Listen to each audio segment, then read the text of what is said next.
El término bulimia viene del griego boulinos y significa literalmente hambre de huevos, es decir, mucha hambre.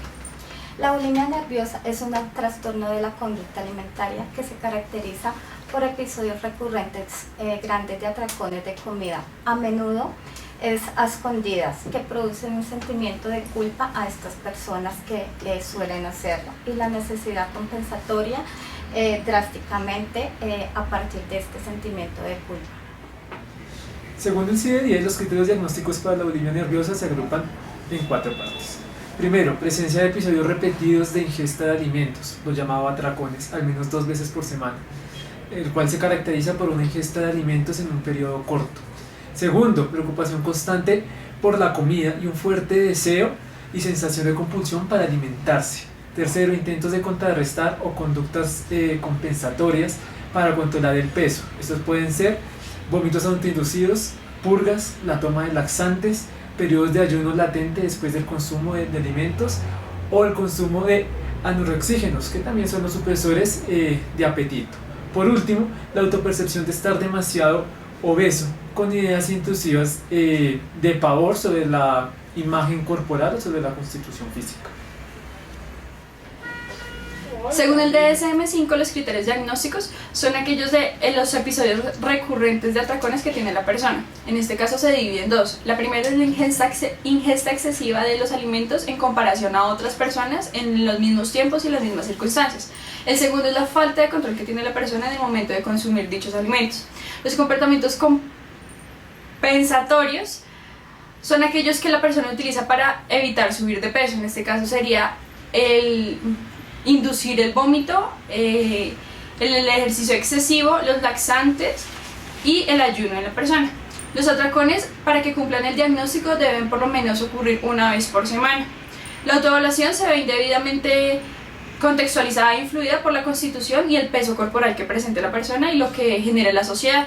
De la misma manera, la alteración no se produce exclusivamente durante los episodios de anorexia nerviosa, y la gravedad se define en leve de 1 a 3 veces por semana, moderado de 4 a 7, grave de 8 a 13 y extremo de 14 veces en adelante. La bulimia es una enfermedad que afecta sobre todo a mujeres entre los 15 y los 24 años. Es más frecuente en ellas que en hombres, según estudios realizados actualmente. También es más frecuente que la anorexia nerviosa. El diagnóstico muchas veces es difícil por la ocultación de los síntomas, ya que es muy difícil para estas personas aceptarlo o simplemente por vergüenza. Frecuentemente los atracones inician durante o después de una dieta.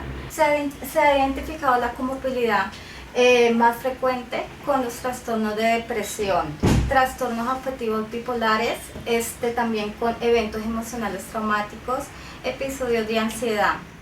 En la anorexia encontramos que hay una pérdida excesiva de peso a diferencia de la bulimia, un cuerpo excesivamente delgado, inapetencia, amenorrea y resistencia al tratamiento, mientras que en el síndrome de atracones no hay conductas compensatorias que sí presenta la bulimia y sobrepeso.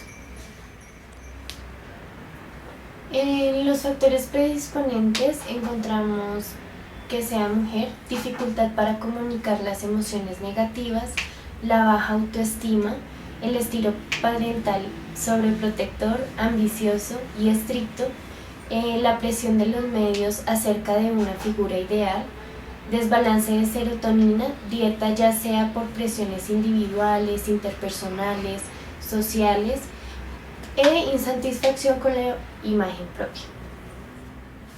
En los factores precipitantes encontramos la dieta, ya que es un precursor necesario, pero no suficiente para explicarlo, comentarios negativos de la familia o amigos acerca de su apariencia, peso o figura corporal, y eventos negativos como la pérdida afectiva, fracaso académico y conflicto familiar.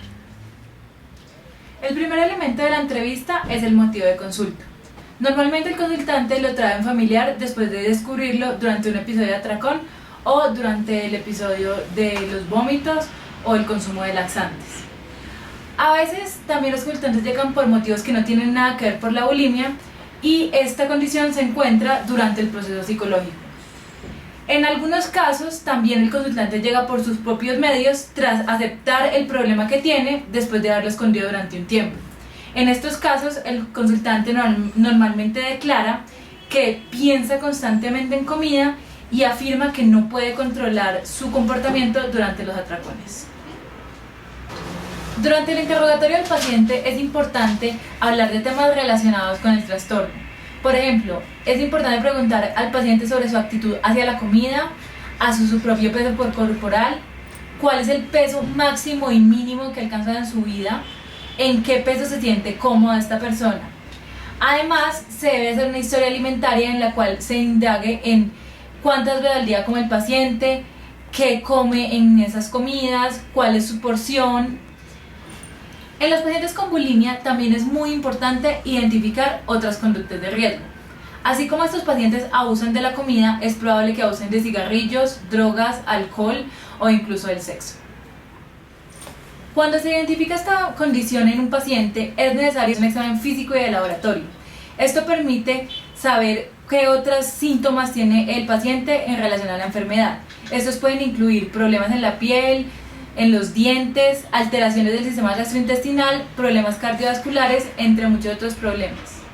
Además de la entrevista y como parte del proceso multimétodo de la evaluación, realizan también el uso de test psicológicos, como puede ser el IDI-2 o Inventario de Trastornos Alimenticios.